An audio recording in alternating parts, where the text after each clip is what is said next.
Hey everybody, this is Josh McKinney, and I just want to welcome you to episode 41 of the I Suck at Jiu-Jitsu show. Now today, I get to interview one of my buddies and fellow black belt in Jiu-Jitsu, Mark Redding. Now, what is unique about Mark is not just the fact that he has been training Jiu-Jitsu for an incredibly long time, but the fact that he has trained in a lot of different martial arts and still does. Mark actually, I asked him this during the episode, but he actually has 5 black belts. And I believe he is at a black belt level in something else too, if my memory serves me correctly. But either way, he actually is a martial artist, not just somebody who does jiu-jitsu and that is their only form of martial arts. So it's really interesting to get to talk to him just about jiu-jitsu versus other things. And of course, I asked him if you could only have one self-defense or martial art in a self-defense situation, what would it be? And he said, well, you guys are actually just going to have to listen to the podcast to know what he said on that. But we get into his history of training, and it's really, I would say it's really unique for a high-level jiu-jitsu coach right now, because a lot of times to be high-level in something, you will focus solely on that. And Mark didn't go that route. He is a lifetime learner, and it's really cool to get to talk to him about that stuff. So without further ado, here is the episode.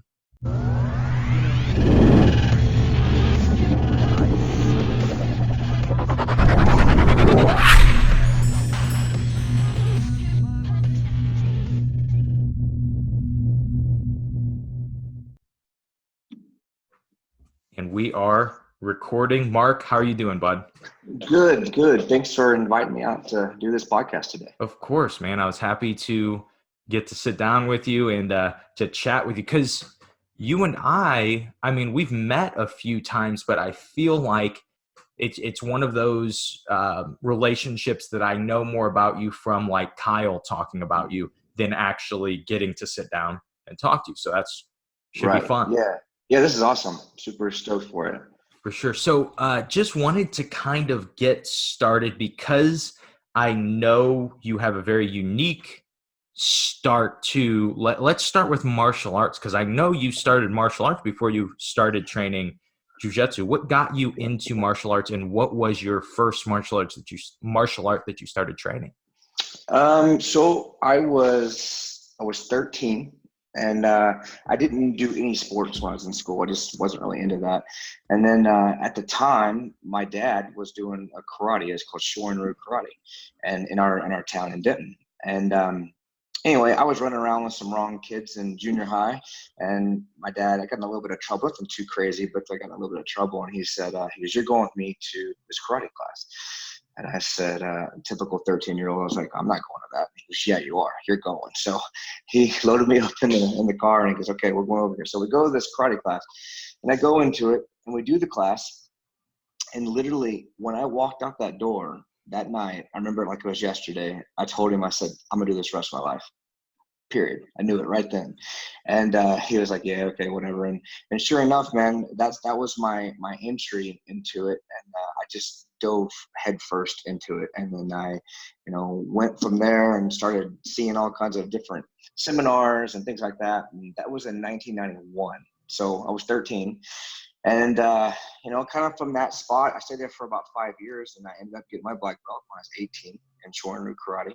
And in that period, when I was doing that, I started messing with different arts. I was doing Filipino martial arts, I did Kempo Karate, and I stayed with all those as well. So for all those years, I continued on and was able to advance and get a number of black belts through that whole time. But it's I loved what I was doing, so we just kept going with it. And so in case you were wondering, in 1991, I was -3 years old. In case you were curious what I was doing at that time. But how many different black belts do you have in martial arts? I have around five. I started off in Shorin-ryu. I got my black belt in that, and then I did American Kempo Karate, and I still have that as a class in my school. I don't teach it except for privates now, but I have instructors that teach that. I've been doing that since I was 15, somewhere around that range. So I've been doing that, and then I went into I did Aikido for a while. I did Judo for a while. I don't have black belt in Judo or Aikido, but I did those for a long time. Jeet Kune Do I have a full instructorship in, which is related to a black belt. And then I also have a instructorship in Thai boxing under a guy named Saxon Jinjura.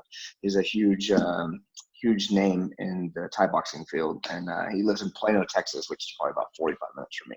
Been training with him for years. He actually comes to my school now and teaches on Saturdays, and it's so awesome to have that talent in the school teaching. So I got 4 or 5 different black belts, and of course got a black belt in jiu-jitsu. In 2012, I got my black belt in jiu-jitsu, and that's it, man. I mean, it's not really about the belts to me. It's just I kept going and kept going. I never wanted to do anything else. No sports interest me. I don't care less about any of them. So just martial arts all day long. And you have had your school for how long? Yeah, so this is our 24th year open. So I opened it when I was 19. So going back to when I got my black belt at 18 in the Shorin-ryu karate, I got to a point where this is crazy because my next door neighbor was my school counselor. Okay. And I saw him, going in and out of the houses, but he never called me into the office or whatever until my senior year. So he called me in, he said, he goes, Mark, I'm here to talk to you about what you're going to do, and I said, okay, cool. So I sat him down and he said, well, what is your plans? I said, well, I'm going to open a martial arts school. So I was 18 at the time. I graduated high school when I was 18. And he looked at me and said, you're going to do what? I said, I'm going to open a martial arts school. And he goes, you can't do that. I said, why can't I do that? And he goes, man, you're not going to be successful with that. You've got to have some kind of background where you go to college and get a degree and do things like that. And I said, man, that's not me. I don't want to do that. And he just shook his head in disbelief, and still this day, I still see him, he lives next door to my mom. I was living with her at that time. And, he just waves at me. And I think sometimes like, man, it's 24 years now we've been open and, still kicking. Man, that is so. Before we get into jiu-jitsu, I want to dig into that, because that is something for me. I was 14 when I started jiu-jitsu, and by the time I was 18, I was sure that was what I wanted to do for a living. And people tried so hard to discourage me from it. They said, and not even discourage me.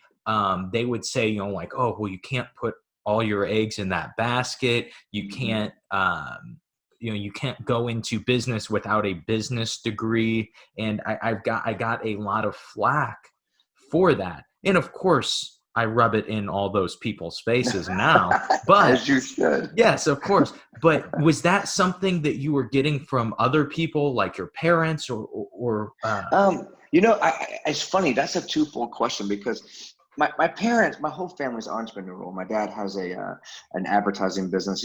He's still currently open. Been open since this is like his 47th year. So my stepmom cuts hair. Has a salon in the business. One of my brothers does a window cleaning service. So my whole family is entrepreneurial. So they kind of they're like, okay. But the thing is, I was working with my dad during this time when I got out of high school. And he was in the point where I think he kind of wanted me to take over that business, and I knew all about that, but it just wasn't my passion. That's not, and he knew that, and he was like, okay, if you're not going to do this, I always had my school on the side. I was teaching it while I was working with him, and I just kind of went a different direction and said, I'm going to go do this, and full support for sure. But what's funny is it's not that so much. I mean, most families would probably look at you and their kids go, "What? You go to martial arts school?" But since my background, it wasn't too unfamiliar for them. But the craziest thing was the people. You got to remember when I started jiu-jitsu was in 1999. Okay, so in 1999, there just wasn't much jiu-jitsu around. So to see a blue belt was like, oh my gosh, that guy's a blue belt, and a purple belt. I mean, just forget about it, man. You only saw that in Brazil, stuff like that. So what I got a lot was people would say, oh, he's just a white belt. don't go train over there. They don't know much. Or then, oh, I got my blue belt. Oh, he's just a blue belt. They didn't have this. And it went all the way up through until I got my black belt. And then finally people are like, well, this guy's not going anywhere. Maybe there's something to this. So it's crazy times. It is. So when you open your martial arts school, you are teaching what? Are you teaching jiu-jitsu? What are you teaching? Yeah, absolutely. And that's one thing I want to say, I tell my students all the time, like, if this is a passion for you, you want to do that, man, start at white belt, teach at white belt. I mean, I've been in martial arts for 29 years in this past February. So I have 29 years experience of martial arts, but I also started teaching right away. I mean, at white belt. So in 1999, whenever I was running the school, at that time I had been open 3 years because I opened in 96. So white belt, new to the art. So I started learning things, and I flew out to Indiana, and that's where I started jiu-jitsu, and I'd come back and teach my students, and just kind of build it from there. But I think it's so important, because I don't understand the mentality of people. It's like, oh, no, you got to get to the black belt and then you start teaching, because, man, there's so many things that you can offer. I see my white belts in my class all the time teaching other people. And it's not just white belts. I look at blue belts and go, hey, look, this works for me. You should try this out. And that kind of mentality really makes a lot of growth. That is, how did you, or I think how is probably how I want to phrase it. How did you, no, I'm going to say it why.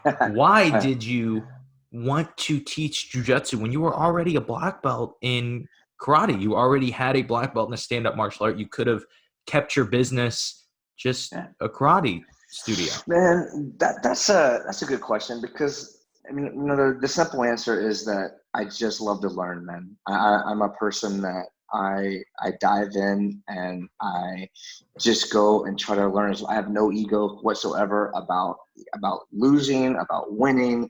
I don't care. I just want to go in there and learn the most I can of anything. And anything I tackle, which most of the things, I'm having a hard time now in my current life, because I'm trying to find other things that, like a hobby or something like that, and I don't want to do it. I just want to do this. My wife, who's been on me in this quarantine time, she's like, hey, you need to find something to do. And I'm like, I don't have anything to do. I don't want to do anything else. And it's just tough, man, because I'm so passionate about this. And but I've always been that way. So it's why I remember sitting. I'll tell you, this is crazy. I remember sitting on my girlfriend's couch when I got my black belt in karate. Okay, and I remember I did the test. And I came home and I was just sitting there, and she came over and she goes, what are you doing? And I said, I'm just thinking about this. And she goes, well, what do you think? Congratulations, blah, blah, blah. And I said, man, honestly, I feel like I don't know anything. She goes, what do you mean? You just got your black belt. I said, no. I said, I feel like I just started this thing, and I said, I've got to do something else. And she goes, what are you going to do? I said, I'm going to look into as many arts as I possibly can and go study it. And that same kind of mindset I still have to this day. I mean, I'm constantly, right now, I don't know if you follow me too much on Instagram, but I've been, before this pandemic thing hit, I was flying out to California almost every 2 weeks and training with this Filipino martial art guy, which is my instructor now. His name's Mark Makita. And man, he's amazing. I can't get enough of the knowledge. I'm like, show it to me, whatever you got, bring it to me. And it's just a crazy ride. That is so interesting. And so, that is something, and you mentioned it just a second ago. It's not the first time that you've been flying out regularly somewhere to learn an art. So you were doing that with jiu-jitsu. What got you started into jiu-jitsu? Okay, how did you discover that? This is really crazy. This is going to say how old I am, but that's okay, because Watson and Savings, they're old too. They are old too. Okay, so here's how it works. So UFC 3, okay, was in Oklahoma City. Okay, the live event. At that time, it was in '93, I guess, somewhere around there, 92, 93. And at the time, No Holds Barred was just banned everywhere. So Texas wasn't allowing it. So they shot them over to Oklahoma. So me and a few of the guys that we trained with at that time drove out to watch this UFC. Okay, so I was probably, I was 15 at that time. So I go out to this, and I think this is the one where Royce Gracie was fighting Dan Severn or maybe it was Shamrock. I can't remember. One I of the think two. Shamrock was It was 3. Shamrock. I Okay. think. So he puts him in a triangle. All right. And no one in the whole building knows what that is, because you're seeing Hoist like get pounded on his face, and everybody's just kind of like, oh, he's about to lose, he's about to lose. And then you see the guy tap, and then everybody says, like, what was that? It's like magic. And I remember it was so crazy because the arena we were in, man, people were flipping out. People were throwing beer cans and screaming. Like, it was like almost a riot, because it's just something no one had ever seen before. Uh-huh. So I remember leaving there, and I was like, I got to learn that. That was awesome. Like, what is that magic that guy did, So shortly after that, Hoist Gracie came to the seminar in Dallas. All right. So this was in 93. He came and did a seminar. So we went to the seminar and did the seminar, and it was awesome. You're super nice. And, I haven't seen Hoist Gracie since that time. This was in 93, 94. And I think about him often because I think he doesn't get enough credit where it's due, and not enough facts for the UFC. I'm talking about that. I'm talking about more for school owners that teach Brazilian Jiu-Jitsu and the ones that teach it for a living. Because in my opinion, if it wasn't for him, I wouldn't be sitting here behind this desk having this conversation for you. Uh-huh. And I have huge respect for that guy. I think that, I thank him in my own head every day, because it's like, I get to do this every single day and have this amazing group of people to pass this art on that he showed everybody. So that was kind of my start on it. So then what happened from there is I had to find an instructor, because Hoist didn't live in Dallas, so I was like, okay, who am I going to go do this with? Well, the problem is there's no one in that time that's teaching jiu-jitsu, because it's 93. I mean, nobody knows what it is. So you can go to Brazil and go to the Mecca and learn it at that time, or you can, kind of find some makeshift jiu-jitsu that's around at that time. So I was kind of thinking, well, what am I going to do? Where am I going to go? So at that time we had Carlos Machado. He moved here to Dallas. All right. Carlos opened his school, and I opened in 96. I think he opened in 95. He's like one year before me. And a lot of my friends went to him. Carlos is one of my friends now. Super nice guy. Every tournament I see him at, we get along great. It wasn't anything to do with him, because of course he's an amazing jiu-jitsu practitioner. But I just didn't feel the energy there. So, and like I said before, I traveled to all these different seminars. So I went to we were in my JKD days. I was training with Paul Vunak. And anyway, at the time I was training with a guy named Dion Ricardo, and they were doing a seminar in Indiana. All right. And they say, hey, come out to the seminar. And I was like, I think I was 18, 19, 20-ish, somewhere around that range. So I flew out to Indiana. Richmond, Indiana is where I flew to go to this seminar. And it was a 2-day seminar. And in the seminar, I saw this purple belt teaching the seminar as well. And his JKD was just amazing. Mm-hmm. And his name was Jack McVicker. So I went up to him and I said, hey, man, I want to learn under you. This is awesome. And he goes, yeah, sure, no problem. And he goes, where do you live? And I said, I live in Texas. He's like, well, okay. I said, I'll fly there. I'll figure out a way. No big deal. So anyway, I go back. So, and I haven't said this yet, but I have a brother as well that is a black belt as well. Okay, so he's 5 years younger than me. His name is Nick. And Nick and I were training partners, all right? So I told my brother, I was like, hey, we're going to go out to Indiana. We're going to go train there. So we went out there every 3 months. I flew to Terre Haute, Indiana. I flew to Indianapolis. Then Jack would pick us up at the airport, and we drive to Terre Haute. And I stayed with him for a weekend, and we would do all the training there in Terre Haute. Then we'd drive to Champaign, Illinois, and do all the training over there at his place. And that's where I met Kyle and Andy Sabins. Actually, a great story. I don't know if Sabins mentioned this or not, or if you knew this, but the very first day I flew in with my brother to the airport, Sabins and Jack were the ones that picked us up at the airport.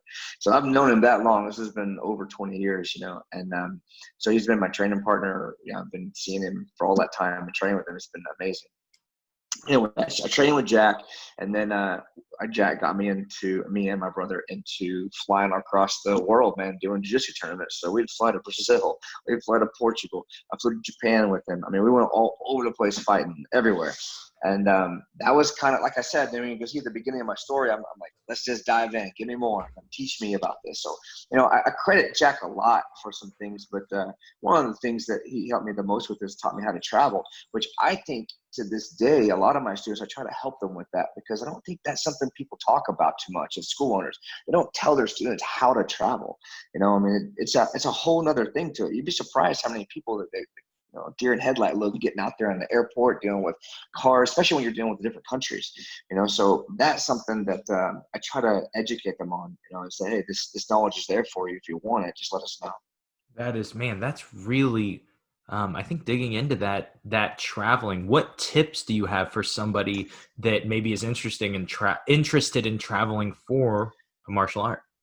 Man, the biggest thing now, we have more availability to look online and see things before you go. But man, even still this day, whenever I leave to go to out of the country, and before this crazy thing hit right now, we were traveling around the country all the time, and I go to Europe a lot.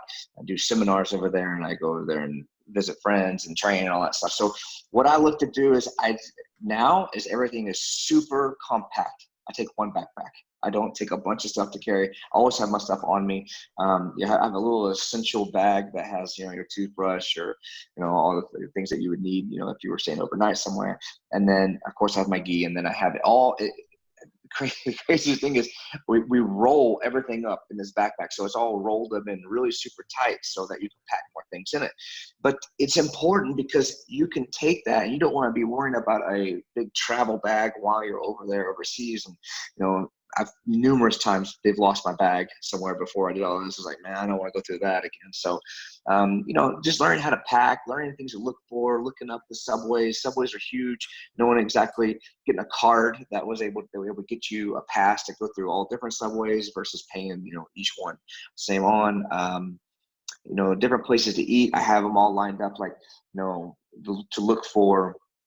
In this town, you would look for, A, B, and C restaurant. And then you would go there, and then you learn about that. And then someone would recommend something to you that's maybe in the area you're doing a seminar or someplace you're training. And then you write all these things down. So when you come back, you have them to pass on to students, but you also can go back to that same place the next time you go and go look and add on more onto that. So it's just in everywhere I go now, my wife goes with me. So we take that, and man, she's awesome. She runs everything down on paper, and she's like, hey, this is where we got to go. This is where we're going to be. So it's just really efficient, and it's a really good time, man. How do you decide where you're going to go? Most of it, I'd say 99% of it is off of jiu-jitsu. It's saying, for a seminar or for a tournament. Now I have a bucket list of places I want to go that I haven't seen. The jiu-jitsu is just the fun part, because you get to meet some amazing people from all over the world, and you get to go do that, and that's awesome. But I have, as I'm getting older, I'm 43 in a couple months, and I'm not the type of person that like Saban was talking about his, like, your body hurts, man. It's just different. I don't know. And the people that are telling you that it doesn't hurt, they're lying to you, Mm-hmm. because I know that they train a lot just like me. And I mean, I'm always training, and it just hurts. There's just Mm-hmm. things that you got to work through. So I don't have that luxury of going, oh, okay, I know what it felt like when I was 18 to get out there and go train and not be sore the next day. But you get beat up. So I gotta pick and choose, like, what tournament I want to compete in, and then I gotta pick and choose, like, what school is a good school to go train at. And fortunately, I've been doing it for so long. I've met a lot of friends and know the right places to go. But I think that's something you gotta look for when you're traveling. But myself, jiu-jitsu leads the travel for me, of where to go see things. And then when you go do that, like, what's crazy is, like, one of my good friends, his name's Clark. He has a school up in San Diego. So I would fly out and do my Kali and weapons training with Mark Makita, and then I drive up to San Diego and go train with him. So I would hit all these different kind of arts, and while we're there, hang out, have a good time. So it's not just jiu-jitsu, but the jiu-jitsu does open the door for a lot of that travel. I think that is something that's really important to grasp for people. Probably a lot of the times for seminars and tournaments are going to be the times that we meet a lot of new people, but like, you need to meet new people when it comes to jiu-jitsu, because later on, for me now, man, I can go so many different places and train and stay with people because I've built these relationships That's right. with all these people that we've, I fought before even, or I've met at seminars. And even though we were white belts or blue belts at the time, Yeah. now we're black belts, and then I look at the generation before me, which is you and Andy and Kyle, who all are in different areas. And you guys kind of have that similar bond, that friendship, even though you're Absolutely. all the way across the country. It's so important, man, because like even with like Kyle and Andy, I mean, those guys, I feel like they are right across the street. I mean, it's the craziest thing. I mean, I talk to them frequently, and it's such a cool thing. But yeah, people really got to go out there and meet the people. That's another thing about competing. I think is awesome. You kind of hit on it right there. Is that I mean, especially overseas and in Europe, because I follow there so much. I got so many friends from that area that call me or sorry, write me on Instagram and say, hey, happy birthday, or hey, how are things going over there? Or Mark, next time you're in town, come over here. These are guys that we fought to the death with on the match. But then Uh-huh. afterwards, they're like, hey, when are you coming back to Dublin? Let's go have a beer. So it's just awesome to see that. And I don't know any other art, and I've done a lot of arts that is like that. It's such a great feeling. It is. And like, for example, we are both under TAC team, but I Mm-hmm. wouldn't be under TAC team if Kyle hadn't fought Jared. And when Yeah. Kyle and Jared fought, then that kind of, Yeah. they built a relationship, and Jared did some seminars. And Mhm. that's when we kind of went under TAC team, as an affiliation. That's another cool thing you kind of talk about too, is like, I started with those guys. We were all on the same team years ago in 1999. I mean, we would fly out there, we compete together. I can't tell you how many times myself, uh, Kyle, and Mark Vivas are on the same bracket, but we grew up together from every single belt. Saw them the whole way. And then you tell us 20 plus years later, oh yeah, well, you guys are on the same team, but now you're on a different team. It's wild, man. I can't even. I can't tell you. It is so cool, number one, because it's like, there was a time there that we were on the same team. Not that we didn't talk or anything. I still talked to those guys, and they still came out and hung out and trained with us and everything. But to be back on the same team together again is awesome. It's really cool. And I credit Jared for that, because Jared's a great person. And Jared called me up years ago and invited me out to his team days. And, was real patient. I was like, hey, man, this is here for you if you want to do this. Because I was independent for a long time. Mm-hmm. And he was like, hey, if you want to come do this, you can. And, after I saw that team day, all the people, I was like, this is amazing, man. There's some great people here. I'd love to be affiliated with that. And then to later have my friends join on too, it's just made it, to me, kind of sealed the deal. I was like, this is awesome. I get a chance to get back and have everybody on the same team again. Yeah, and I would be willing to bet anything. If Jared didn't discover jujitsu and he wasn't a police officer, he would be a very high leader at a very large gang. He Okay. is he is excellent at just getting people to, just a good leader, just getting people to follow, like, hey, come Yeah, on, join. And I like, know. yeah, that's ridiculous that I'm not part of your team yet. I am I can't believe I've made it this long. Yeah, exactly. Exactly. I agree, man. That's funny. So at this point, I just kind of wanted to, we've talked some about your school, but I wanted to dig in just a little bit more, um, compared to where you started 24 years ago. What is your school at now? What does it look like? Obviously not right now, because right now your school's probably They empty, have but nothing. yeah. There's no one in it. It's cool, man. I mean, I have two schools right now in Denton, and they're 5 minutes apart. And people ask me all the time, they say, why are they so close?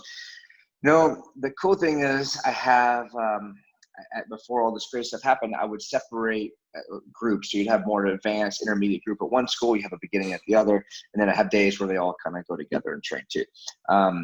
My schools are one 3,000 square feet, the other is 2,000 square feet. So they're not huge schools, but they would be great if I could put them together, which we're in the process of trying to find a new place right now. I think we've kind of hammered that down, what we're going to do. But we have a great community, honestly, man. The people come in here, they especially the last couple of years, it's been a huge boom in jiu-jitsu. I don't know if you guys are feeling it too, but it's I don't know if it's from the UFC or if it's just from people that talk about it, but I mean, it's blown up. It's Hmm. crazy, and I love that because there's so many good people. I mean, I have some white belts in here. I'm like, if you were to train with me at white belt, if I was a white belt at the time when I started, and I put myself in my own gym at white belt, I would get destroyed out there. Uh-huh. It would kill me, man. And even to this day, when I roll on the guys, I mean, the blue belts, there's some blue belts, one guy in particular, one of my students, just really good at triangle and super, super long and, flexible. And I roll with him before all this craziness happened. And man, it took me 3 minutes past the guy's guard. I'm like, are you kidding me? And, Uh-huh. he's not even taking a break. He's not tired. I'm kind of, I can catch my breath. I'm like, this is crazy. So the skill level from now compared to where it was when I first started, oh man, night and day. And I think Yeah. that's pretty common with a lot of schools, especially ones that have been around as long as I have. You didn't have. I tell my students this all the time too. You guys, they didn't have the ability to learn these kind of things back in 1999. I mean, it Mm-hmm. just wasn't there. So now it's at everybody's fingertips. And the cool thing I think about, here at my school and at other schools is people are taking advantage of it. They're learning the moves, they're drilling, they're getting in this process. And man, it's really great to see where it is now and where it is going to go. And I probably was part of the last generation of not having the internet so close. Obviously, the internet was around in 2008, but it Right. was not used the same way as it is Mm-hmm. now. And so Right. I always tell my students that, like, man, when I was a blue belt, I was a really, really good competitive blue belt, but I would not be able to deal with most of my adult blue belts that were the same size as me. Mm-hmm. They just learn so much more and they learn so much better. They Uh, do. and it's just that I think it's a combination of things. There's a lot of stuff out there, and almost our jobs as coaches have started to change a little bit, and we are less showing them something specific and more just guiding them to something broad so they can find the specificity of their. Yeah, I totally agree with that, man. You know, I trained with a friend of mine before all of this was, crazy here. But he made a comment, and I asked him. I said, "What do you?" He's actually the guy that promoted me to black belt. Just his name's James Brown, and I asked him. I said, "Where do you see jiu-jitsu at now? Like, what do you see, compared to where? Because he's doing it longer than me, so he's the same amount of time as Jerry's been doing it. So a little bit longer time on me, and he said, "You know what, Mark?" He goes, "The biggest thing I see different right now is that when people come out, first of all, of course, obvious, everybody is a lot better now than they were back when he was starting. But he said, the biggest thing I see is that people, when they come out, they train on the mat in a mindset that, hey, this is a competitive thing, or this is I can't lose, I can't get tapped. He goes, it's not something that I think that is good. And he goes, I think that you could be a competitor, you can have that mindset, there's a time for that, but not every single time you go roll it needs to be you're trying to kill the person, and that changes in age. I think you had a different answer with 30-year-olds and 20-year-olds and whatnot, but I agree to that more now because I'm getting older, and I've always been a competitive person. So when I go, I want to let's go. But there are times where you can go hard and go like that, but not walk off and look for the medal when you're done. You know what I mean? Mhm. It's not necessary every time to get a really good training. I totally agree. I always tell my students, and just becoming more and more into this now, but winning in the gym does not necessarily translate to winning in a tournament. That's Um, true. and I really think that it comes from when we're watching like Flow Grappling and we're watching these documentaries, and you're seeing them train at Atos, winning in the gym does actually translate to winning in a tournament for them because they're doing 10-minute rounds against the other people that are going to place at Black Belt Adult Worlds. That's But for right. me, I am fighting one of my, blue belts that is a lawyer. That's right. It doesn't me going in and saying, well, I'm going to dominate this guy, and that is going to be Mhm. the equivalent of me. I'm going to pretend like I'm fighting Lucas Barbosa while I'm doing it. They It don't doesn't translate. connect. And That's so, right.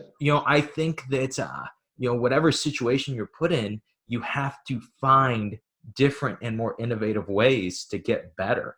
And Right. for you, you've been around so long. What what differences have you seen training wise in progression that you think that people should or could adapt? I see more people. Maybe it's the way that the instructor runs the class in some schools, but we have a day on Monday is drilling. It's just all we do is drill on Monday, and I set it on Monday on purpose because I want people to see what we're drilling for the week, and then that same concept throughout the week is transferred in sparring situations, transferred in different black belts. Like say we do side control escapes on Monday. All right. Well, we show the move, we drill it, practice it, do our rounds with that. The next day, another instructor may take that same position and say, hey, this is how I escape the side control. And then we have sparring out of it. Then we have a competition class that mixes that around that theme, right, each week. So there's some guide to it. So I think the direction of it is the people drill more. Is like I keep going back to when I started, there wasn't much technique, Josh, at that time. So it was like, okay, let's just go set the clock for 10 minutes. Let's just go fight it out. And none of us knew anything. So it was like, I guess you get tough that way. I remember when I was coming up, Jack, they didn't set timers at all. It was like there would be 30-minute rounds. You just go fight and fight. There'd be times Kyle and I are going, it's like, man, is this ever going to end? It just keeps going and you get tapped and you go, and you get really tough. The bottom line is you get tough, man. And I think there's something to be said about that. But the technical ability is lacking there. So I think, and at least in my school, I try to give them a good round of everything. So you got spar days, you got drill days, you got time like specific technique days that are working on fighting situations. I think all those things are important. You can't just set the clock and go. And at the same time, you can't just do technique all the time, So you got to have a good balance there throughout the week, not just for that reason, but also your body's not going to handle it, man. It's just not going to happen, especially for lawyers like you're talking about that are blue belt, that are in their 50s or 40s. They're not going to come in and do 10-minute rounds all week. It's just not going to happen. So you've got to have a good balance in there. And I think that being open this long has been able to let me see, okay, this is what works for the gym here. You need a good round program that everybody can get what they're looking for, no matter what their belt is, no matter what their age is, no matter what their goals are.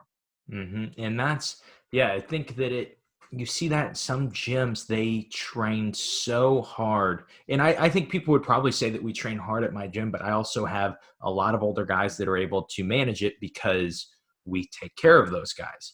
But Sure. I see some places that they train so hard and it's this survival of the fittest mentality. And the truth is, even if you're one of those guys that can survive and get to your black belt, eventually your body's going to break down and you're not going to be able to do jiu-jitsu anymore. Man, I kid with some of my students all the time. I said, I wish I could have the knowledge I have now, but the body I started with at white belt. Yep. Man, it's just you cannot have one without the other. You're going to get banged up. It is a contact sport. It takes lots of years to get there, and you're gonna get banged up. But it depends on how much you want to get banged up too. You gotta be smart about it, and I think you can get to a really good level. You just gotta give yourself those rest breaks. If you're going 7 days a week nonstop, it's inevitable you are going to get hurt eventually, or injured, or sidelined, saying, hey, I need to take a break, or something that's going to happen in that time. So I think that's why I like to separate the classes with the drills and the sparring and whatnot, so that way they have a whole week of up and down training. It's not just all the way up or all the way down. Do you have people that only seem to like to attend one type versus the other? Yeah, of course. I think a lot of schools have that too. And I don't have a problem with that unless it becomes all about them. Okay, so what I mean by that is, like, say competition, you see competition guys that way. They'll come in, they want to go just to the competition class or just to the high energy classes, or try to make that class about them. They got this tournament coming in 2 weeks. I got to cut this weight. I've got to do this. I don't handle that well at my gym. We talk about that because it's a team effort. You don't get that kind of training without the people you step on the mat with. So, and those people you step on the mat with, I would say the majority of them are not competing anyway. I don't know if you guys have at your school that compete, but it's a small percentage at my school.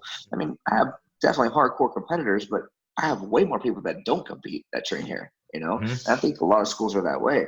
So you got to understand those people that don't compete, those are your training partners a lot of times, and not saying taking anything from them. I have a lot of amazing black belts and brown belts that don't compete. They're tough as nails that would do awesome in tournaments. It's just not their goal. They don't want to do Uh-huh. that. So, I try to maintain and tell the guys, hey, listen, we're all on the same team. You got to make sure that you don't make this about you. And it's hard because, you want to do well. You want to go out there and win this and that and all that. But you got to take a step back and look at yourself and say, hey, wait a minute, this is a bigger thing than just me. And Mhm. I relearn that every time I see Professor Jared Weiner. I mean, he's really great about that. He's really great about telling people, saying, hey, listen, man, got to understand this is way bigger than you. Everything that we do, every time you step on the mat, there's someone else, there's something else that is help get you better. Is from there, all these other affiliate schools, even that my students don't see them, the team is so huge, so you got to remember that when you're going. And I think that comes so much, that attitude and that mentality, it comes so much from the top. At my gym, we were so fortunate with, like, when I started my school, there were, I was about a half hour from Kyle's school, but there were guys that lived in Illinois that I had been training with for a very long time, and they were blue purple belts with me. And so when I started my school, I kind of have a base of higher level guys. And all of those guys, I was just so fortunate. All of those guys were the type of guys that wanted to give back to the people underneath them and give It's back. awesome. And I noticed that attitude just carried over, not from anything that I did, just from the guys that I was fortunate enough to have around. That's awesome. That's Yeah. awesome, man. It has to be that way for sure. Otherwise, we have nothing to pass this on to. No art, no people to pass the art on to. And so for you at this point, Mhm. you've had your school for 24 years. You've been doing martial arts for an incredibly long time. What is there left for you to do? Do you have any goal, any thing that Yeah, you're aiming for? yeah, there is. I'll tell you, this is crazy. So when I started jiu-jitsu, I think I was a blue belt at the time. I went to Renzo Gracie's school. Actually, before I went there, I went to Brazil and I was at blue belt. Every belt I've been in jiu-jitsu, I've been to Brazil in that time to train. Okay. And it's different there, especially the time I came up, because there's the first time I was in a room where white belt to black belt was in a room. And that was a huge thing to me, Mm-hmm. in 1998 and stuff like that. Cause it's like, wow, you're in this room with all these amazing people.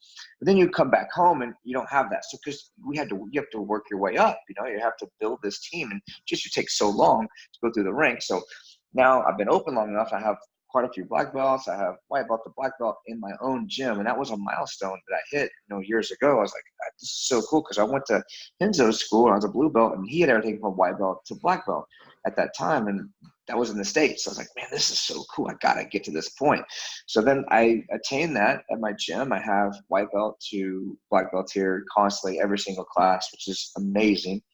But my next stage for me is that I would love to be able to walk out onto my mat and see everybody from white belt to coral belt.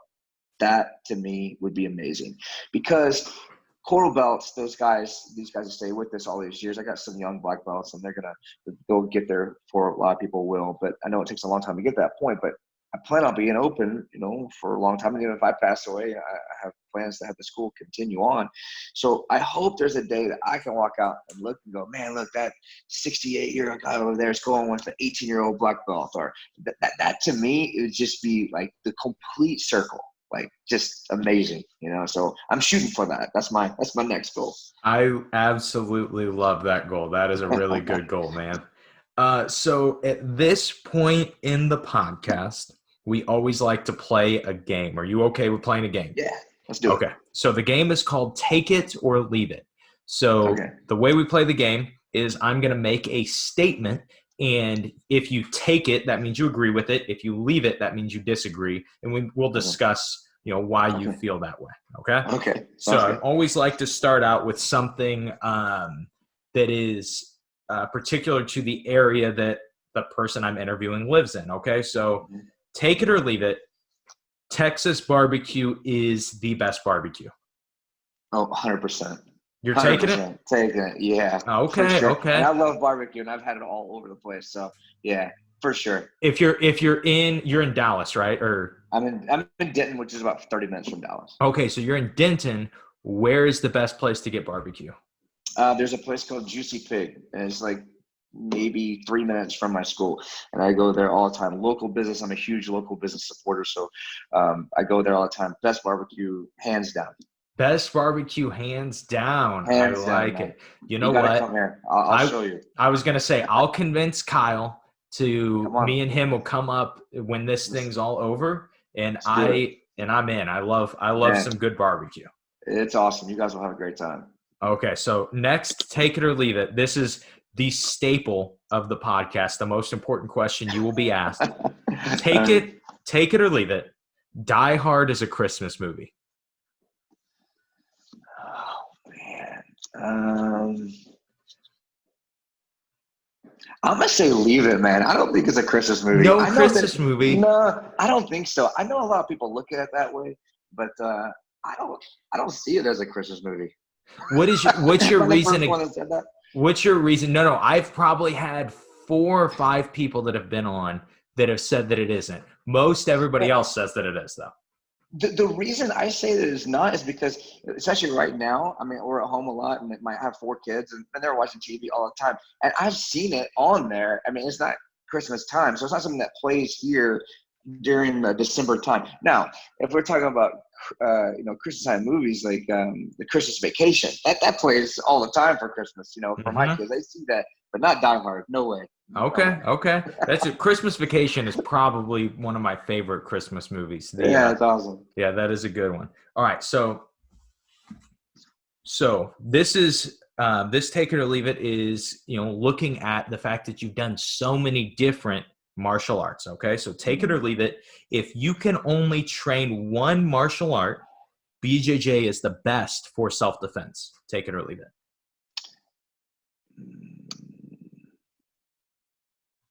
Gee, that's a hard question. That'd be so easy if I just did jiu-jitsu, but I think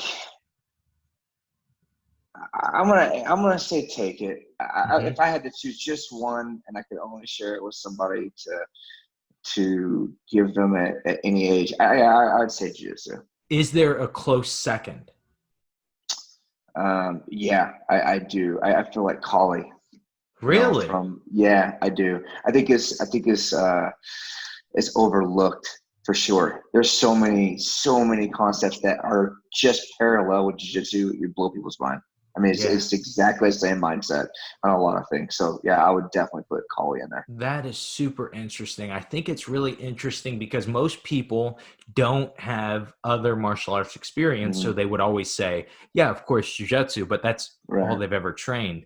But it's really interesting to get the perspective of somebody who has done it. Not to interrupt you, but you could do that was good because let me kind of elaborate on that a little bit. It's like because jiu-jitsu is known that it doesn't matter what age you are, from little to old, whatever, no matter what size, height, weight. Kali is the same way. I mean, you could practice Kali in your 90s. And a lot of those Kali masters that passed away, the Filipinos, man, they were in their 80s and 90s and were amazing screamadors, at that time. So then you also have people that are young that can do that. So it's the same type of thing, for jiu-jitsu. It's just not on the ground so much, it's more stand up. That's super interesting. I think I don't think I've ever, I mean, obviously I've heard of Kali, but I don't think I've ever had somebody say that is, like a close second. I mean, you look at I love Thai boxing, but can you see yourself, Josh, at 80 years old doing Thai boxing? No, absolutely no not. way, man. I can't say that at 60 or 70. It's too hard on the body. I think that, Kali is something that you could, I see myself anyway, doing Kali in my 70s and 80s as well as jiu-jitsu. Same time. Awesome. Kali, then go to the next class and do jiu-jitsu. That is really awesome. Okay, so last, take it or leave it. Take it or leave it. Everything is bigger in Texas. Oh, for sure. Come on, man. I'm Texas. Yeah. I get it. Love Texas. Gotta come to Texas, man. So you love Texas. Are you a big Cowboys fan? I can't stand any sports except martial art. Really? Oh my gosh. I That do is not. It's funny because my students that will listen to this, they will know exactly right away. Like, I have no idea about sports. They're always sending me different texts. If I'm like, oh yeah, the Cowboys play. I'm like, oh, did they win the Stanley Cup this year? I don't. I have no clue about that kind of stuff. Nor do I have interest in it.